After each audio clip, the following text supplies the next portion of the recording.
going on, everyone? My name is AlwinTheSheriff, aka AlwinTheSheriff. Wait, why did I just say that twice?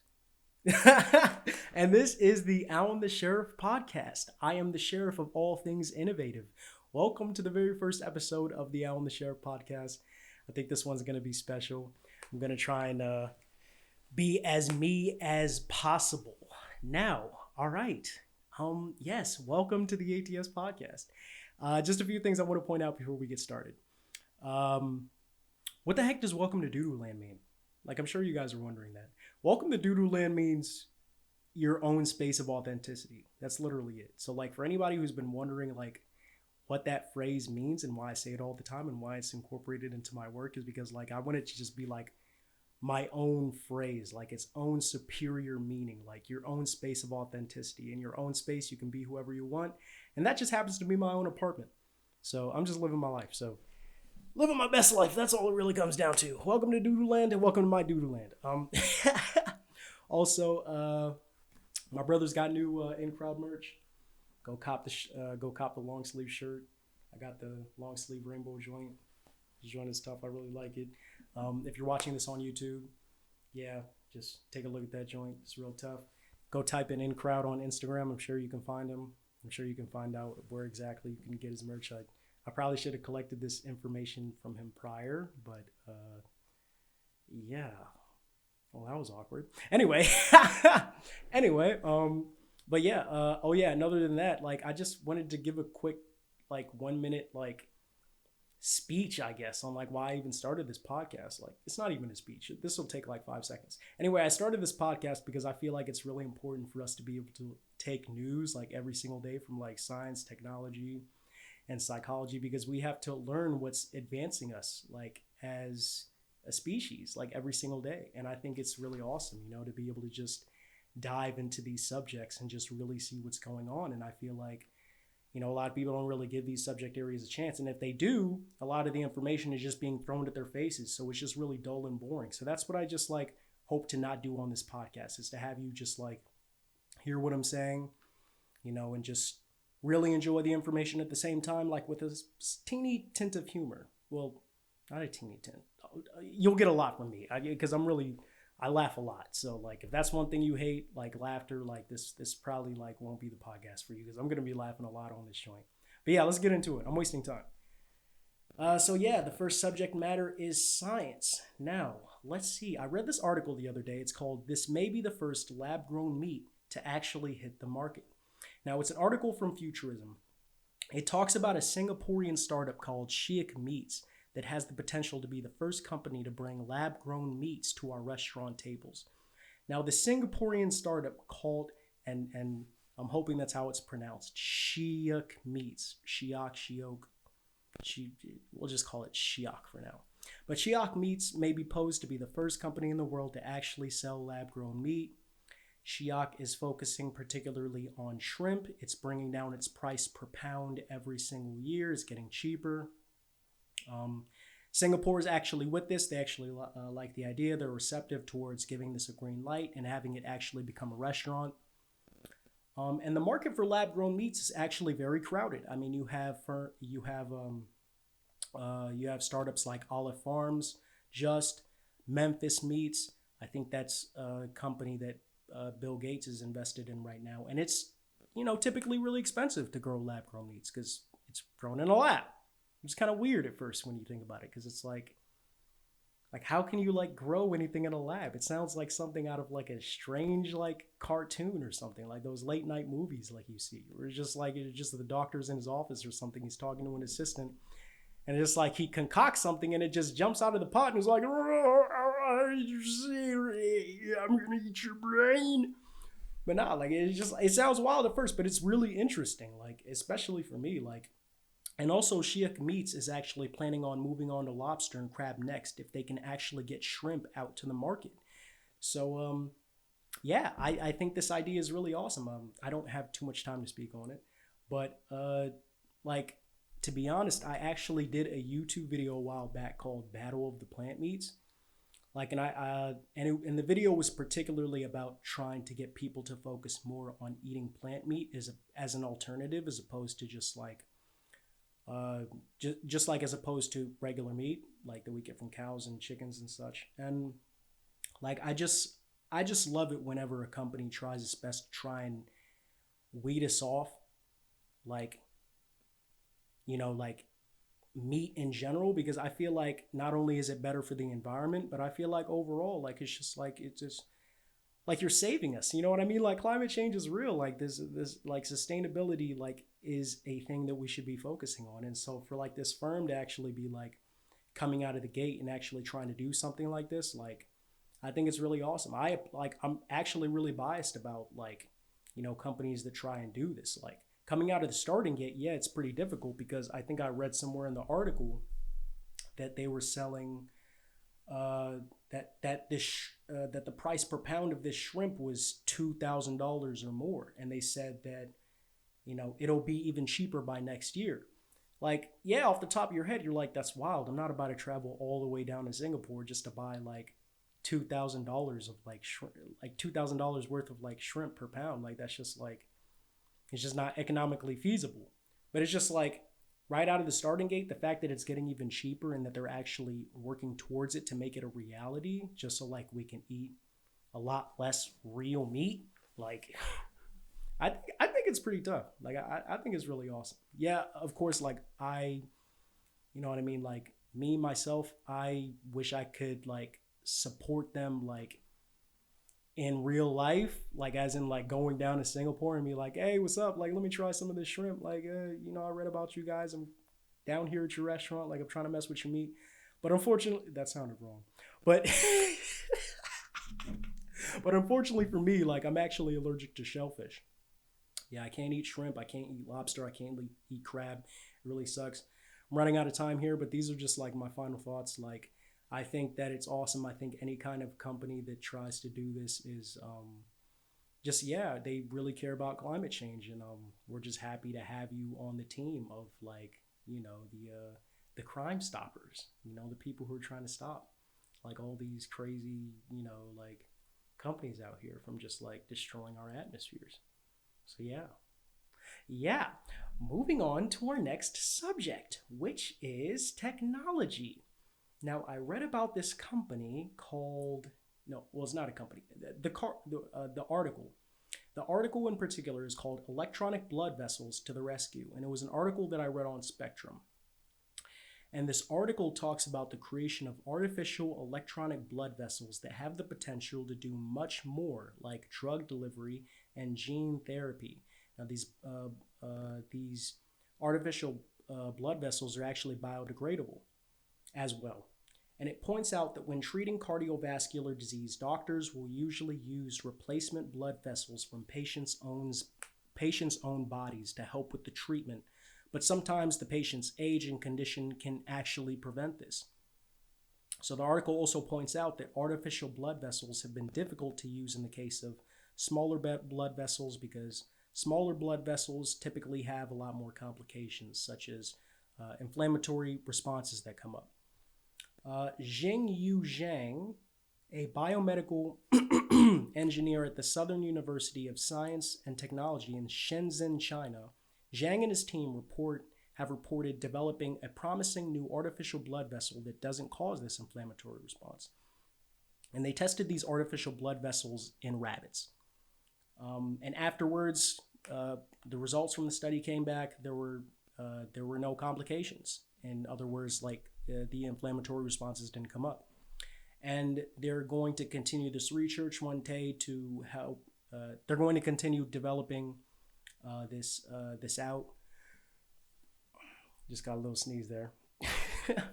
They're going to continue this research, and one day they hope to include sensors so that they can also collect data from the patient's body.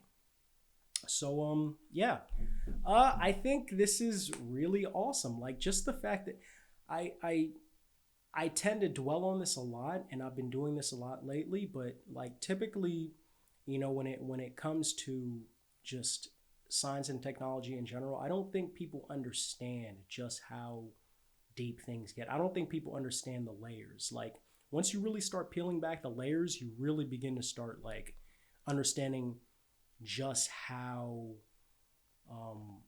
just how far we've come as human beings, and just how what's the word I'm looking for? We just work hard as human beings. We never stop. I like the fact that there's so many layers to this. It's like, yeah, off the top of your head, you can say, oh, an artificial blood vessel that's been created by human beings. This is freaking awesome. But the complication that I read about in the article, these inflammatory responses that come up in these blood vessels, they usually come from smaller blood vessels. And so they looked at that and they said, oh my goodness, like, so how do we get past that? How do we bypass this issue? And so Jingyu and his team had actually decided to start working like on a smaller artificial blood vessel that works well. And it turned out great. You know what I mean? They tested it in rabbits and they got no inflammatory response. And that's just what I like in general, is that when I see things like this, like it just makes me want to go all in. Like I like the fact that there are people who actually persevere and like continue to work hard at the point where they feel like, things wouldn't be possible. And just like a funny little thought I had the other day, like, dude, like we're really on the way to creating cyborgs. Like, like, bro, think about it. Like everybody's gonna get these artificial blood vessels one day. I mean, like these artificial electronic blood vessels, like it's no joke. Like one day we're all gonna have this. Like, and it's just like it's the tiny pieces that human beings are working on every single day to put together this cyborg. Like we're all actually gonna look like Cyborg from Teen Titans. Well, I'm gonna look like Cyborg from Teen Titans. I don't know what you guys are gonna look like. I love Cyborg. I think that dude's tough. But like, yeah, like I'm gonna be Cyborg. You might be Robin, and your dad might be Beast Boy. Your sister could be Starfire. I don't know. I'm gonna look like Cyborg. I love that dude. I love Teen Titans. But but now, like, yeah, like, dude, like we've come so far, and I feel like it's literally just the tiny pieces that are like we're working on every single day that are building up to that point that will be like, yo, like this is like some of the most revolutionary stuff we've ever created. And I just like the fact that we don't stop and that we continue, down these paths to like create these incredible things. And like, yeah, man, just layers. We just keep on getting pulled. We just keep pulling them back. And just like, I also thought about the fact that, like, is there a chance that this could be possibly used for anything dangerous? Now, I highly doubt that. Like, obviously, this is being used, like, in the case to help, to help with gene therapy and drug delivery.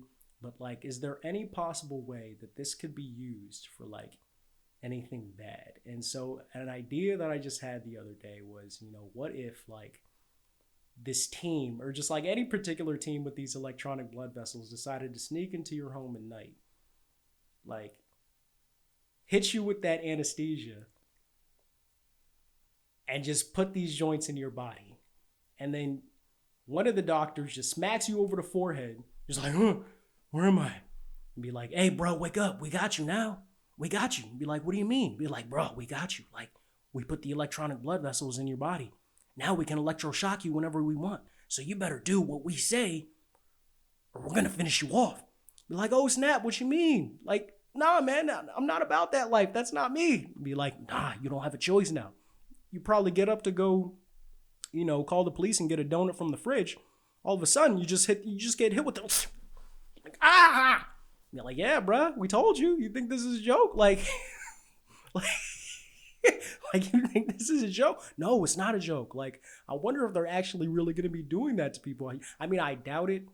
Like, I really doubt that they're going to be doing that to people out here. But that's just like another thought that I had the other day. I was like, yo, there's so many things that like we're building out every single day, like that could be used against humanity rather than for humanity. I feel like there's always going to be evil people out there, right? But I feel like as long as we continue to hold on and do the right thing, brother, that's all that's going to matter. For real, that's all that's going to matter. Because, like, there's going to be evil people out there. But, bruh, we just do the right thing, bruh. Do the right thing. Yeah, I got 20 seconds left. Just like my final thoughts on this, bro. Nah. I mean, disregard all that evil stuff. Like, yeah, And don't act like you're perfect. We all have weird thoughts like these all the time. Or maybe it's just me. Maybe I'm just the only weirdo in the room. Yeah. I mean, and that's what I started this podcast for, to be a weirdo and talk about these things. But nah, man, these things could definitely help benefit mankind. Yeah, that's it. Last 3 seconds. Next subject. Here we go. The last subject is psychology. And I read an article the other day on spatial memory. Now, this one's actually really interesting. Now, the name of the article, and I picked this article in particular because the name just stuck out to me, and I just wanted to say this like on this podcast. The name of the article is "Our Brain is Better at Remembering Where to Find Brownies Than Cherry Tomatoes." Just based off that, it made me just like not even like want to read like the article. Because the thing is, like, I actually love cherry tomatoes more than brownies. Like I go to the store like every 2 weeks or so. The first thing that I'm picking out are cherry tomatoes, and they're always at the front. Like I always chop them up, put them on my sandwich. Like them joints are delicious. I love them to death. But anyway, I'm getting carried away here. Basically, what this article was talking about. So it's an article on spatial memory.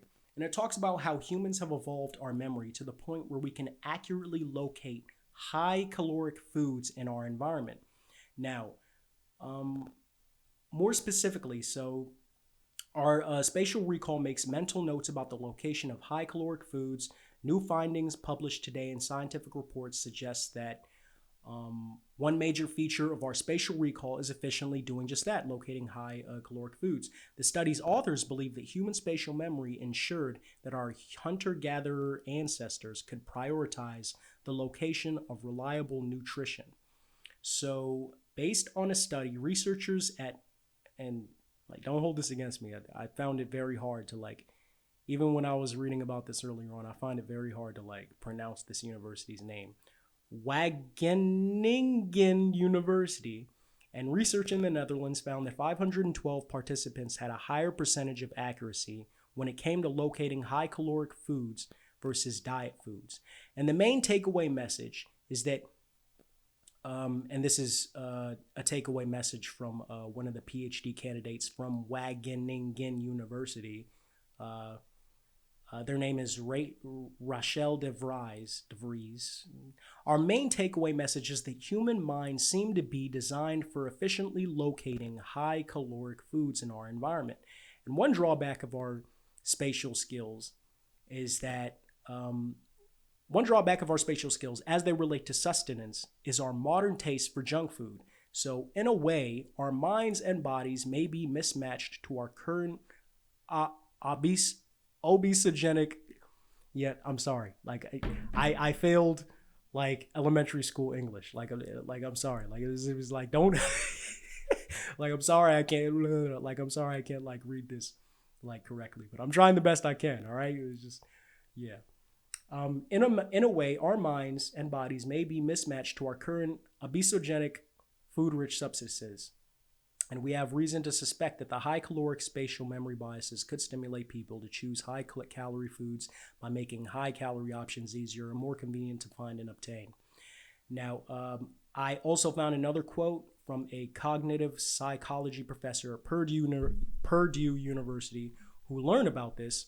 And I just really like the quote that he had. And his quote was, but this is problematic in today's world. We're still walking around with Stone Age brains. So I think it's really interesting that our brains have evolved to the point with this spatial memory thing, because you can literally use this as an excuse. You could have used this as an excuse when you went to the store with your mom. If you saw if you saw any junk food, whether it be I don't know, maybe a honey bun or a candy bar or something, and you reached for it and they said, oh, that's bad for you. You could be like, but mom, this is part of my psychology. This is the way we think. Are you punishing me for, the way my brain is naturally evolved? My brain is working correctly. Everything's correct about me. It's right that I'm reaching for the candy bar. What, do you want to get in the way of that? My brain has been programmed to locate high caloric foods, and I can recall the locations every single time we come back to the store. I know exactly where it is. I'm doing everything right. You really want to hold this against me? You know, do you want me to call child authorities? Like, and your mom would just be like, dang, bruh, what has he been reading? But nah, like straight up, when you think about it, like you like imagine really coming out of the starting gate with an excuse like that. But nah, like realistically, I think that this is I just think it's really interesting because I think a lot about like the society that we live in today, you know, and the part that this spatial memory, this cognitive spatial memory bias that like how much like it actually plays a part in our society today, right? You have like foods that, you know, we know are good for us, and we have foods that we know are bad for us. And so like when we automatically like see that McDonald's when we're driving down the street, we just go, oh, I want that, like it's good. Or when we see that Wendy's, oh, I want that Sonic, or that we don't have too many Sonics in Maryland, so it's probably not a good example for me to use. But then again, this could be used for anyone around the world. Or Burger Kings, or yes, I've never been to Sonic. I'd love to try their burgers though. Their burgers look really good on the commercials. But the thing is, like, people have told me that like the burgers are actually gross. So like, I don't know. Commercials always do that thing where they make stuff look good. But anyway, I digress. Like basically, like anywhere we go, we see these restaurants and we're prone to thinking right away, I need this, I need that. This is something that my body needs. Like I need this to survive. And I can remember exactly where this is. And as soon as you drive past it or walk past it, you automatically think to yourself, like, I gotta have it, like it's mine. And I feel like a lot of these companies out here, they actually study it, and you know, they get us so prone to wanting these things, you know, and they put all these flavor enhancers in them and stuff like that. Basically, all I'm really trying to say is this, is that it's interesting when you think about this study and how it actually works in society, right? It just might be that a lot of these companies out here have actually taken this information and run with it. Yes, they definitely have. They've run with it and they've made it so that they could use this information to take advantage of people. But there's nothing wrong with the processes in and of itself. Like this evolution is a good thing, the spatial memory bias. But as I recall from what one of these psychology professors in the article basically said, he said, hey man, like look, the fact of the matter is, yes, it's great that we can locate high caloric foods. But there are foods today in society that are making us obese that when we look to and we can automatically locate, like it's bad for us. And so we have to stop mismatching like what's good versus what's bad. We have to start looking at what's good. Like, so for instance, like me, like I try to eat healthy as possible. Like I see like an avocado and I automatically think it looks delicious. It looks great because I put it on a lot of sandwiches and I mix it in with a lot of different ingredients. So it tastes delicious to me. Anyway, I'm running out of time here. But basically my final thoughts are this. Like, let's try to, you know, as best as possible, like really try and start looking at, just what's good for us in general and start, you know, associating it with like a lot of like, you know, other great tasting foods and stuff like that. I hope that I said that right. I hope that came out right. I'm not perfect. I'm not perfect at all. Don't hold it against me. Anyway, yeah, that was the last subject. My name is AlwinTheSheriff. Thank you so much for tuning into, you know, the ATS podcast. I really appreciate it. If you guys are watching me on YouTube, make sure you subscribe, make sure you like, and make sure you comment on this video. If you're listening to this on Spotify or Apple Podcasts or any of those other podcasts that my podcast, any of those other platforms that my podcast is now available on, because since this is my first episode, like I'm getting all these these updates, like on my podcast host, basically telling me, oh, your podcasts are available everywhere now. So like just know they're available everywhere. So yeah, just make sure that you continue to tune in. I'm really glad that you guys tuned into this podcast. Thank you so much for listening. My name is AlwinTheSheriff, the sheriff of all things innovative. I will see you guys in the next episode. Stay beautiful. Ah!